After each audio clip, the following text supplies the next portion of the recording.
Hello ladies, welcome back to my channel Zoya's inspiration. And आज का topic आपको पता ही चल गया होगा। आज का टॉपिक है कि हम लेडीज़ कितना ज़्यादा सैक्रिफाइस करते हैं। बट हाँ, आजकल काफ़ी चेंजेस आए हैं कि लेडीज़ ने उतना ज़्यादा सहना कम कर दिया है जैसे कि पहले ज़माने में हुआ करता था। बट एक चीज़ जो मैं चाहती हूँ जो अभी भी इंडिया में सही होनी चाहिए वो ये है कि अपना जो घर है शादी के बाद ही कोशिश करें कि सेपरेट हो जाए। और बच्चों के बाद तो बिल्कुल भी साथ में रहने की ज़रूरत नहीं है। अगर आपको चाहिए ही है कोई हेल्प वगैरह तो आप एक मेड रख लीजिए, कुछ भी रख लीजिए, बट साथ में रहने के बहुत सारे नुकसान हैं।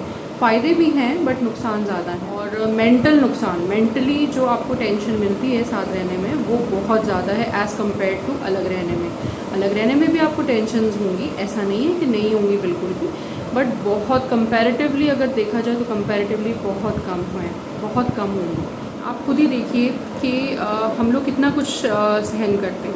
शादी के बाद जाते हैं वहाँ पे जो हमारे हस्बैंड की जो फैमिली मेम्बर्स होते हैं वो काफ़ी कुछ सुनते समझते नहीं हैं। लाइक जैसे हमें जिस तरह से ट्रीटमेंट मिलना चाहिए वैसा मिलता नहीं है, काफ़ी बार ऐसा होता है।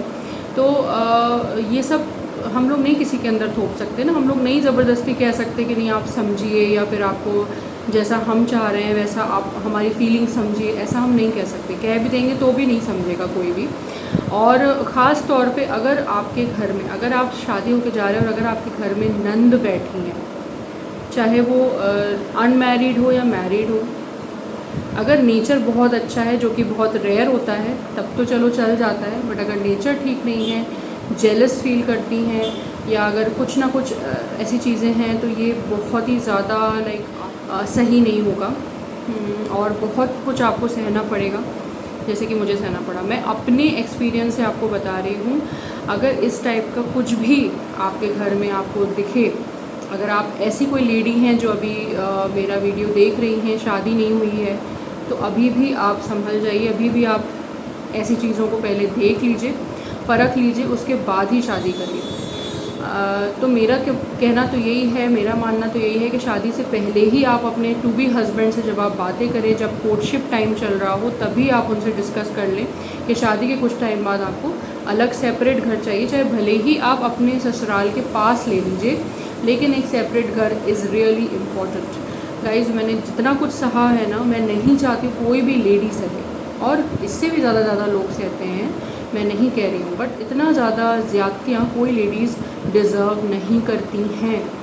और इस वजह से मैं ये वीडियो बना रही हूँ कि आप कोई भी ऐसी चीज़ देखें कि अगर आपकी नंद बैठी हुई हैं, और यहाँ पे तो ये था मेरे साथ, अगर देखा जाए तो ये था कि शादी भी हो चुकी थी, उनकी बेटी भी थी एक 3 साल की, उसके बाद भी उनका घर भी था आसपास, उसके बाद भी दिन भर यहीं रहना, सुबह का नाश्ता यहीं खाना, लंच एंड डिनर सब कुछ करने के बाद सोने के टाइम चले जाना।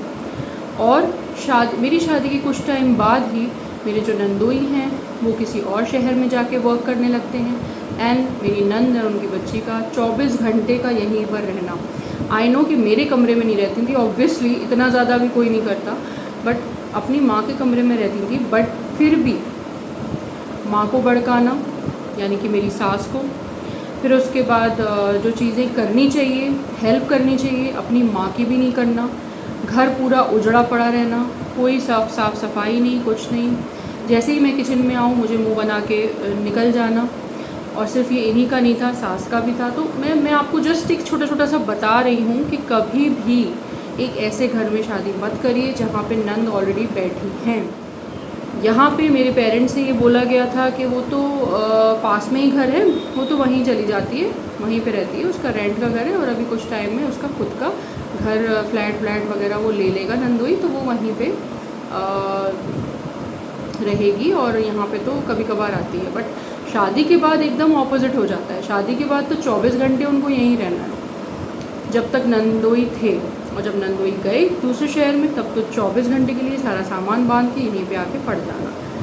और सबसे ख़राब बात ये होती है लेडीज़ कि आप किसी एक इंसान के ऊपर, किसी एक घर के किसी एक आदमी के ऊपर सारा फिनेंशियल डाल रहे हो। वो तो गनीमत है कि उनकी बेटी या उनके बच्चों का जो दूध वगैरह का जो होता था जो बच्चों को दिया जाता है वो उनके फादर देते थे, भेजते थे, उसका आई डोंट नो। बट उसके अलावा भी तो कितनी चीज़ें होती हैं, घर के मसाले, घर के इतने सारे लोगों का तेल वगैरह, चावल, आटा, सब्जियां, ये सब चीज़ें किसी एक ही बंदे पे डाल देना, ये कैसा होता है? आप खुद सोचिए। अगर आपके घर में ऐसी सिचुएशन है या अगर आपके ससुराल में ऐसी सिचुएशन आपको लग रही है ना, तो सबसे पहले अलग होने का ही बोलिए। और शादी से पहले ही मैं तो ये कहूँगी, इनफैक्ट सोच समझ के चलिए कि ऐसा भी सिनेरियो हो सकता है, और हम ये सब होने से पहले ही ये चीज़ बोल दें कि किसी एक इंसान पे फाइनेंशियल बोझ नहीं पड़ेगा। मेरे जो जेठ थे वो भी काफ़ी टाइम तक बाहर ही थे, और वो कोई फाइनेंशियल और वो किसी भी तरह का कोई फाइनेंशियल हेल्प नहीं करते थे, बस अपनी मदर को यानी कि मेरी सास को सेंड करते होंगे कुछ ना कुछ अमाउंट, क्योंकि वो अच्छा उनकी इनकम थी तब। लेकिन 6 साल बाद वो आ गए, उनकी jobless, totally jobless, okay, unemployed, कहीं भी कुछ नहीं। तब भी मेरे हस्बैंड के ऊपर काफ़ी कुछ फाइनेंशियल बोझ था, फाइनेंशियल बर्डन उनके ऊपर रहा। और आज तक भी अगर मैं बात करूं, 15 इयर्स ऑलमोस्ट होने वाले हैं, कमिंग में है, 15 इयर्स हम लोग को हो जाएंगे, 15 इयर्स हम लोग को हो जाएंगे इन दिस मैरिज। बहुत कुछ सहा, काफ़ी बार मैंने क्विट करने का भी सोचा, बट मेरे रब ने, मेरे ऊपर वाले ने, मेरे अल्लाह ने मेरा सपोर्ट किया, हर तरह से सपोर्ट किया अल्लाह ने। कितनी ही डिफ़िकल्ट सिचुएशंस क्यों ना आई, मुझे हिम्मत दी अल्लाह ने, मुझे डिप्रेशन में जाने से बचाया, क्योंकि मैंने हमेशा अल्लाह का साथ रखा अपने साथ, अपनी लाइफ में। नमाज़ों की पाबंदी रखी, हाँ कई बार छूट जाती थी, बट मैं हमेशा अल्लाह से रो रो के, I used to turn back to him. मैं हमेशा उनसे रो रो के कहती थी कि मुझे पाबंदी दीजिए अल्लाह। फिर से अल्लाह ताला ने मुझे नमाज की पाबंदी दी। नमाज की पाबंदी मिलना गाइस इज़ वेरी इंपॉर्टेंट, और नमाज की पाबंदी से ही इंसान बहुत सी चीज़ें, बहुत सी डिफ़िकल्टीज़ को नेविगेट कर सकता है, जो कि अल्लाह नेविगेट करवाता है। कैसे?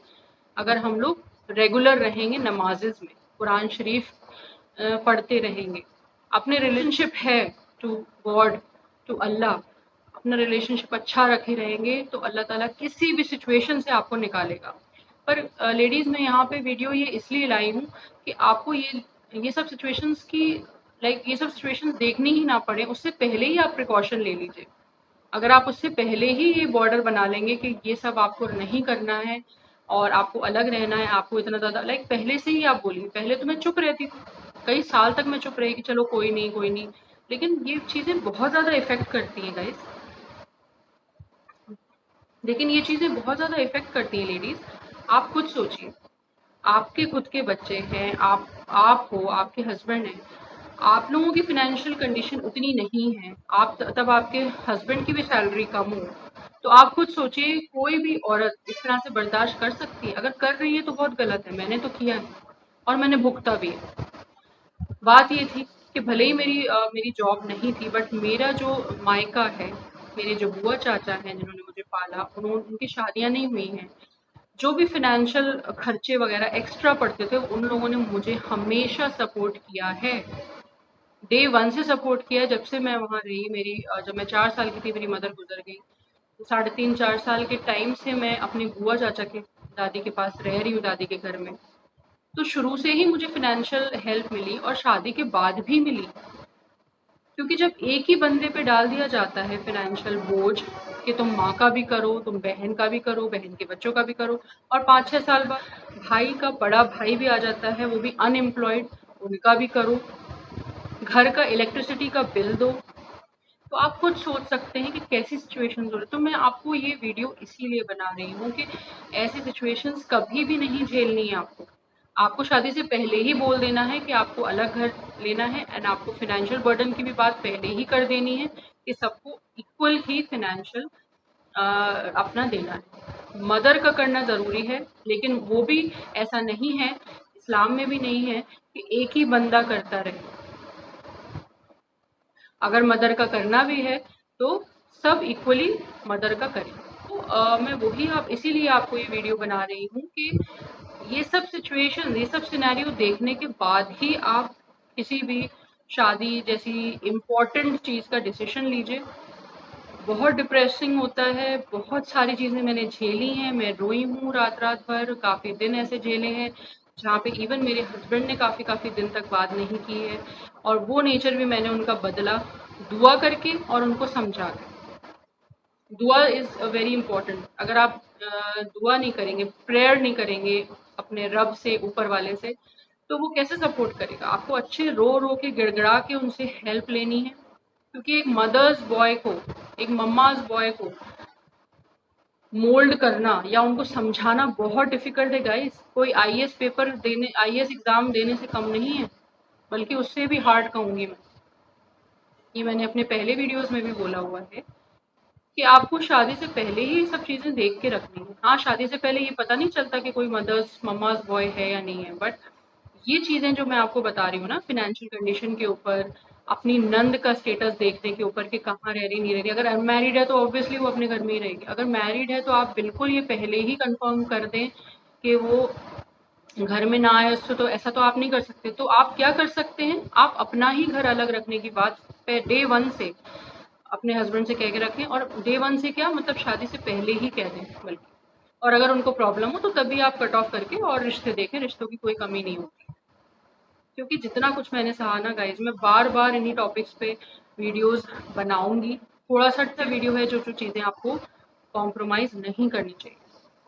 तो ये वीडियो बहुत ज़्यादा लंबा मुझे नहीं करना। उम्मीद है कि आप सब लेडीज समझ गई होंगी मैं क्या कहना चाह रही हूँ इस वीडियो में। Thanks a lot for watching. And अगर आप नए हैं मेरे चैनल पे, आप लेडी हैं और अगर आप नई हैं मेरे चैनल पे, आप प्लीज़ चैनल को सब्सक्राइब करिए। ये जो चैनल है वो लेडीज़ इंस्पिरेशन है एक तरह से। Zoya's inspiration, Zoya as a lady, और जोयाज इंस्पिरेशन एक लेडीज चैनल है, लेडीज के ऊपर ही बेसिकली है, मैरिज से रिलेटेड है। तो इस वीडियो को ज़रूर लाइक एंड शेयर करिए अपने सारे फ्रेंड्स को, जो अनमैरिड हैं, मैरिड हैं, सबको ये वीडियो बहुत अच्छा लगेगा। और अगर आप अनमैरिड हैं, अभी भी आपके पास चांस है, इन चीज़ों पे गौर करिए, अपनी मैरिटल लाइफ खराब होने से अपने आप को बचा लीजिए। Thanks a lot again for watching.